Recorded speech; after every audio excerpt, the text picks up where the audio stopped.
Right, hey guys, how are we doing? Back another video from Totally Not Mark, and today we're checking a video out that I just completely missed, which is covering the new composer for Dragon Ball Daima. We're getting insight in the music, hopefully learn what this person has worked on in the past, type of music we're potentially going to be getting within the show, etc, etc. Let's get into it. After a very, very, very long wait, the first episode of Dragon Ball Daima has finally arrived. And as we expected, that bad boy was packed to the brim with incredible animation, art direction, color work, compositing, and interesting writing. But everyone's already talking about that stuff, so Let's talk about something else. let's talk about what no one seems to be talking about right now. The music. Yay! Now, that might seem like an overly broad topic, and it certainly is, but if it does interest you at all, then boy, are you in the right place, because after watching the first episode, I dove into the new composer. Oh, who am I kidding? I am way out of my depth here. I don't know anything about music. Tyson, do you want to take this one? Wait, what am I doing here? I'm not Mark. I'm just one of his editors and writers. Why are you hearing my voice instead of his? Oh my god. I'm totally not Mark. Yeah, you're totally not. Whoa. Anyways, once the first episode came out, I did my music nerd thing and dove deep into the past of this new composer. Cool. And what I found was very, very different from what I was expecting. Okay, whatever. Enough intro. Let's do this.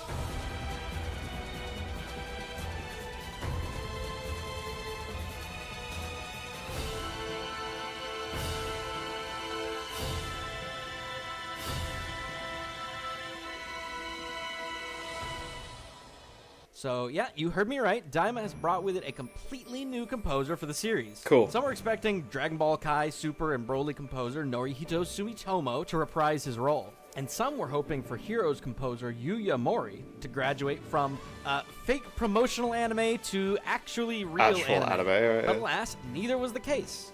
Introducing Kosuke Yamashita. Kosuke Yamashita. Okay.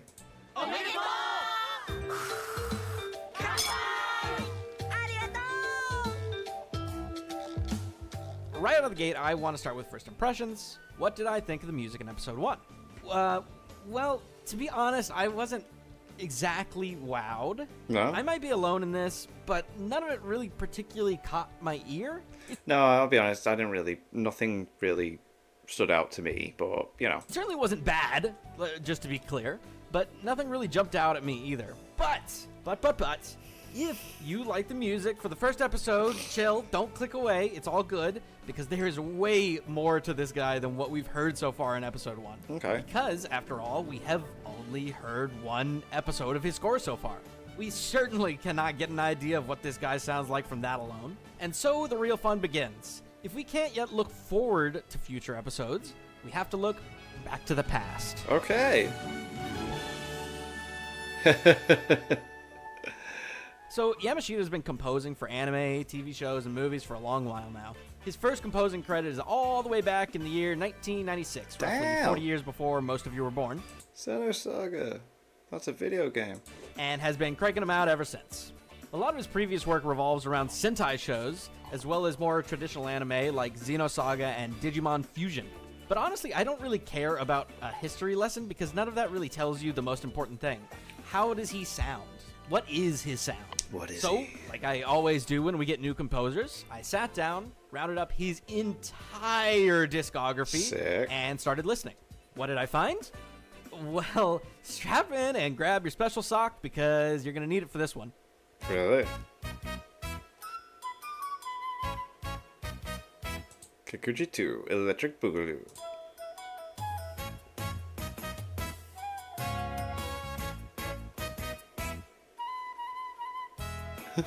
Yes, sub-enjoyers and OG Dragon Ball fans alike, you read that section title correctly.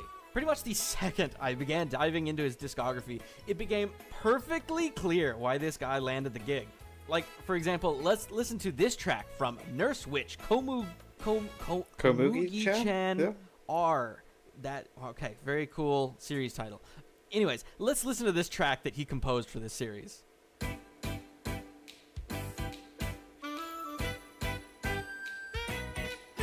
Very fun, very jazzy. Alright, yeah, cool.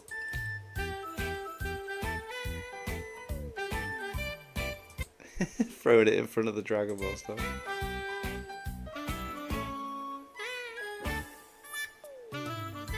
For like big Dragon Ball loyals, this will kind of be old news, but just to catch others up, Shunsuke Kikuchi was the composer for all of Dragon Ball's original run. That's right, from Bulma firing a Glock at a toddler all the way to Goku's final Genki Dama against Buu, Kikuchi was cranking out bangers for the whole thing. Even if you're a dubby, you've definitely heard his work in OG Dragon Ball. Kikuchi was known for a very specific style. He has a very recognizable approach and used a lot of the same instrumentation throughout his career, especially in Dragon Ball. And this new Yamashita fella, there's a lot of similarities to find here. Not only in terms of style, but also with those instrumentations. Okay. When I initially stumbled upon that track that I just played, I had to like double take. We've got the funky 80s rhythm guitar. We have cheeky little plunger mute trumpets. And most perplexingly, we have that, like, okay, I don't know what it's called. If I was less lazy, I would go over to my keyboard and, like, find a sound that sounds like that. But this. Which, to be clear, is all over the Kikuchi score. It's even in the little episode bumpers. Oh, yeah. Don't get confused here. It's not just this track that shares a lot of similarities with Kikuchi in terms of instrumentation and style. It's in a fair bit of his previous work. By now, there should be a different track playing, and you'll hear some other similar Kikuchi sounds if you're familiar. Even as I speak in the background, you're hearing wood blocks and weeros. If you don't know what a weiro is, that's this little thing. Yeah. Anyways, all this is to say that I think there's a very reasonable chance that Yamashita was hired in part because he very much has similar approaches Very similar sound. Right, okay, yeah, I get that. to Kikuchi, who is beloved by both Japanese Dragon Ball fans and just Dragon Ball fans across the world alike. And this is very good news, because Kikuchi is awesome. However, this is not the only sort of common through line I found going through his discography, and the next through line is one that definitely makes a lot of sense given the kind of structure of Daima. And that is... JRPG Vibe Master. Oh, okay.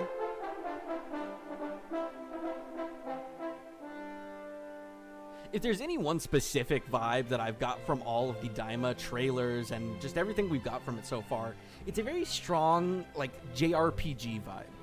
I agree. I definitely agree. From the trailers, yes. Like, obviously, Dragon Ball has kind of always been about adventuring, and even GT kind of harkened back to that. But Daima kind of seems like a step above, even further into straight-up JRPG. And boy, does Yamashita love doing JRPG-sounding music. Okay. Even in animes that aren't related to JRPGs in the slightest. You can really sort of get a feel for that in the music that's playing in the background right now. Which, by the way, I just want to say, any music that you're hearing in the background of this video that I didn't specifically label as someone else is done by Yamashita. Now, for me personally, the thing about this that interests me, other than the fact that it's obviously a good fit for something like Daima, is that, like, the JRPG-style battle music that Yamashita tends to write is really sick. Like, I don't know about you, but can you imagine Goku, or I guess little tiny mini Goku, duking it out with some weird JRPG-looking bad guy to this music?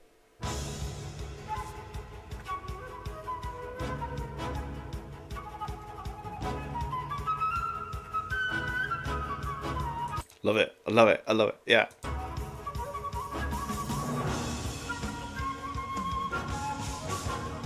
Whoa. Yeah. Love this. Love this. Anyways, my deep dive into this guy's backlog yielded a lot more than just finding out that he was Kikuchi 2 Electric Boogaloo. In fact, it yielded that he is strikingly similar in some ways to another old Dragon Ball composer.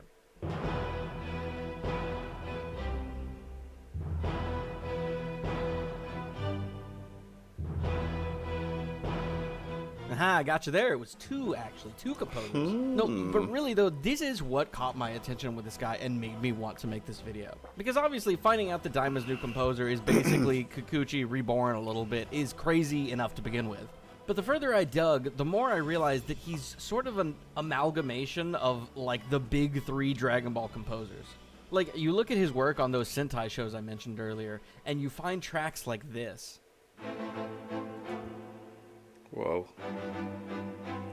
This is epic. This is epic. I like it. This is like something's about to go down.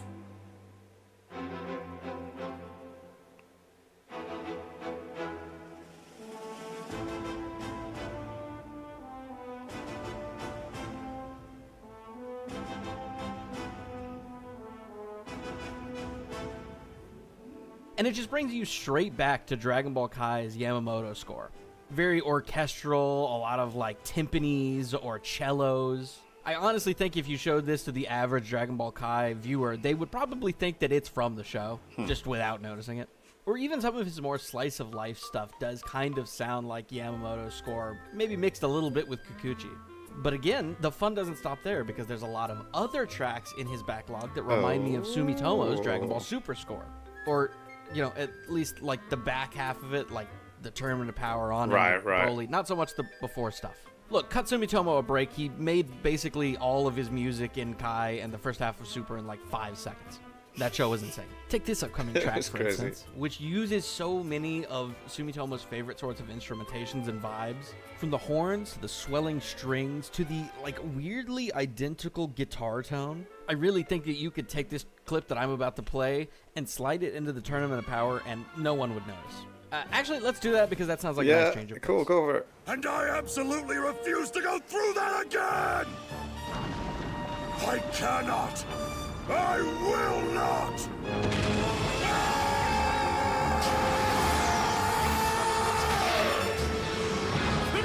Yo, the music friggin' fits, man. That's so sick.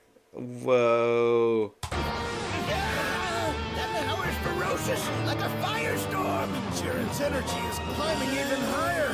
What the hell is going on down there? Brilliant. Oh my god, this is so sick. I don't think I've ever watched any of Jiren English dubbed either. Is that the actual... That's crazy. I've never heard Jiren's English dub voice. Yeah, I don't know. I think it's pretty convincing and definitely very evocative of Sumitomo, if maybe mixed a little bit with Yamamoto. I don't know. It's kind of hard to quantify these sort of things, but either way, I feel like you're kind of getting the point.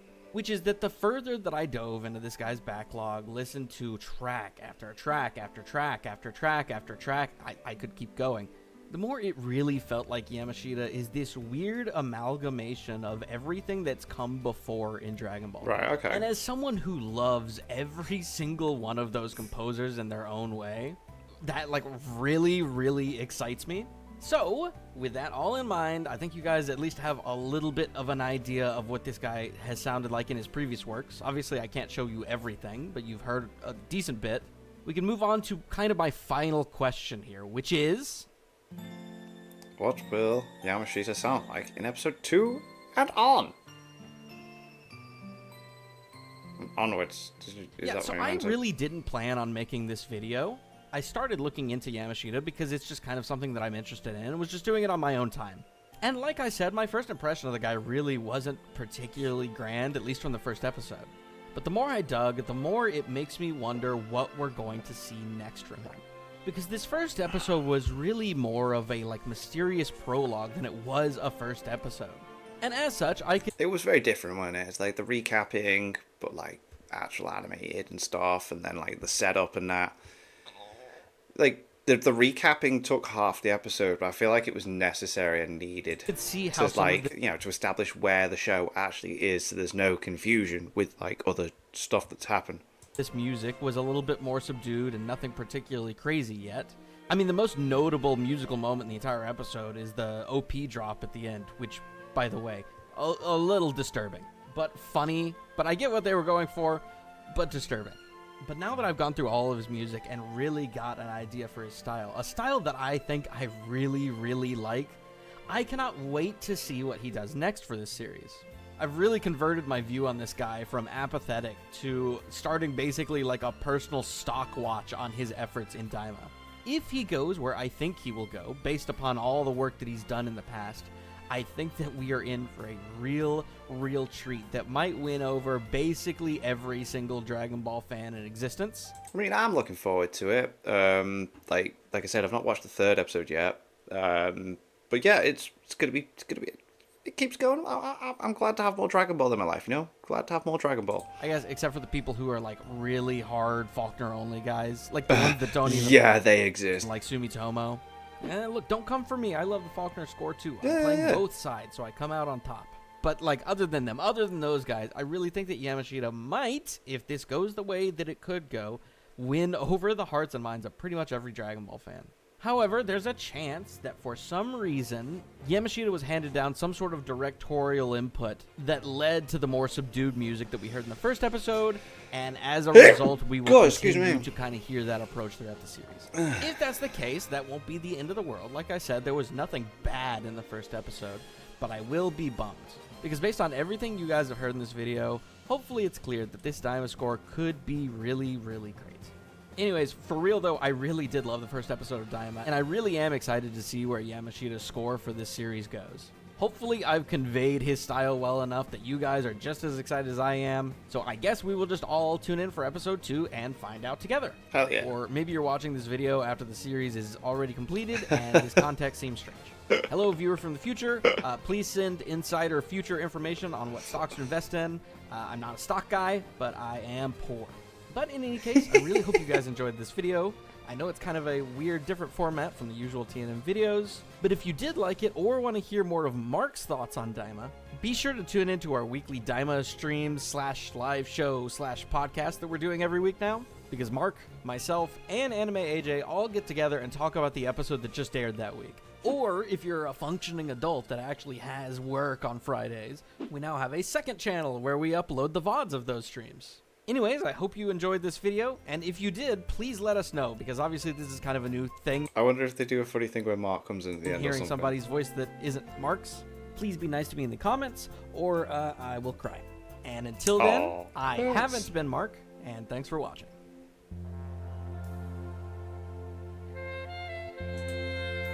Cool. It's always fun to have a little look into, the other side of things. Like I said, it's doing the thing that not other people would be talking about, and it's nice to get a little insight into it. Yeah, completely missed that when it got uploaded, but we checked it out. And thank you to my patrons. If you want to have your name at the end of every video and want to be able to watch Patreon-only reactions, such as the original Dragon Ball series, link in the description to the Patreon page.